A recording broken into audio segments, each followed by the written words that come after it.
I know, I know I've let you down. I've been a fool to myself. I thought that I could live for no one else. But now, through all the hurt and pain, it's time for me to respect the ones you love me more than anything. So, with sadness in my heart, feel the best thing I could do is end it all and leave forever. What's done is done, it feels so bad. What once was happy now is sad. I'll never love again, my world is ending. So we're starting with a little bit of a little musical introduction today. I would play the actual song, but YouTube doesn't allow fair use, so more or less the theme song of German Chancellor Olaf Scholz, the 2023 Argent Award winner for Chancellor of the Year, who has once again gotten completely humiliated and emasculated in public in front of foreign dignitaries. But I mean, this is par for the course. To be fair, it's not as humiliating as when he said he was cool with the U.S. blowing up Nord Stream. So I guess baby steps, baby steps. That being said, though, is there any like leader of a major country who's less liked, less respected, less taken seriously, less admired than Olaf Scholz? Is there anyone like a leader of a major country who's seen as being like weaker or more of a pussy or just more of just a complete and total joke than Olaf Scholz? I mean, even with Biden, like Biden is at least crazy. He at least like you don't know what he's gonna do. He could go into Dark Side Brandon and just like freak out or something like that. Rishi Sunak, I would have said is up there, but we had some dark Rishi when he like did that unhinged speech about George Galloway winning. So I guess that's something at least. But Olaf Scholz, like his name is a joke. He looks like a joke. His maybe he just has a humiliation fetish. I mean, that would actually explain a lot of things. But let's get into today's story.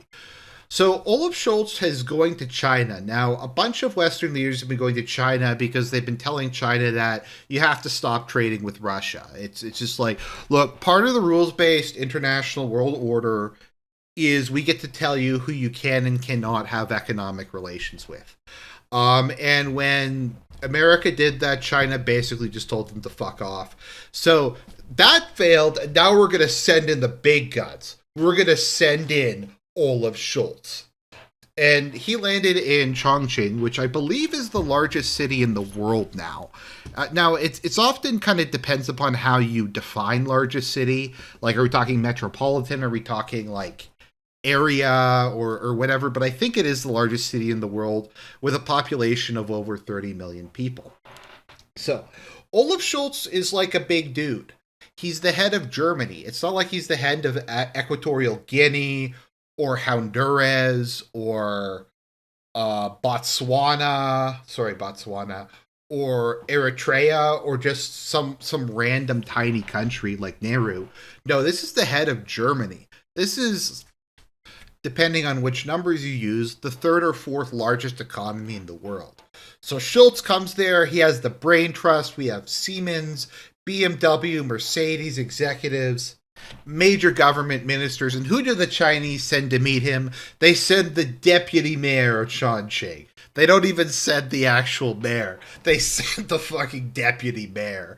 If that is not a blowout, if that is not a humiliation, if that is not China just saying, fuck you, Schultz, we don't care, then I don't really know what is.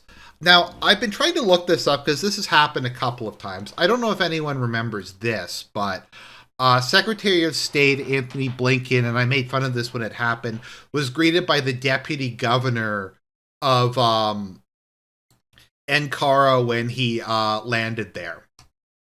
So I was trying to look up back then. I was trying to look up now who normally meets the a visiting head of state or head of government, or who meets the head of a country when they arrive. Now, I don't think it's normal for one head of state to meet another at the airplane, unless maybe they're really good friends or it's somebody very important or something like that. So Xi being there isn't really a big deal. But normally you'd send somebody else of importance. Like if you our presidential system, you'd send the prime minister or the speaker or the foreign minister or the secretary of state or even like the deputy secretary of state, someone very senior. And I suppose if you get the mayor of the city that they're landing in to go, I mean, that's cool. That's folksy. That's them welcoming the person to their home. That's okay as well. Maybe even the governor. But China couldn't even be bothered to do this. They're like, Mr. Germany, Mr. Third largest economy in the world, we can't even get the mayor. The mayor is too busy to meet with Olaf Scholz. So we're just going to send the deputy mayor. And I guess there was the Chinese ambassador to Germany was there as well. Maybe like what happened was he came on the flight with Scholz and the rest of the brain trust, and then he got off the plane, and then he went to greet them to save money so the Chinese government wouldn't have to buy him an extra ticket. I don't even know. I could see the Chinese doing that. But this is what the dude's been reduced to. This is the way that they treat the leader of Germany. Now let's just think about this for a second. Let's say we have Adolf Hitler and he goes to the Republic of China. Do you think Chiang Kai-shek would send the deputy mayor of Chongqing to meet Adolf Hitler? Do you think like any country on earth that Adolf Hitler went to would send like the deputy mayor or the deputy governor or just some irrelevant nobody to go and meet him? No. Would China do this if this was Eisenhower? Eisenhower, however you pronounce his name. I can't see that happening. The fact that they just do it to him and he takes it like a bitch and he knows he can't do anything and China just doesn't care, I think displays everything. Like, once again, if you look at the welcome that Putin got when he showed up in UAE, or he showed up in Saudi Arabia, and him and MBS were like palling around and stuff like that. This is the head of Germany, and he just shows up there, and they send the deputy mayor to meet him. And once again, we have like Tony Blinken, Secretary of State.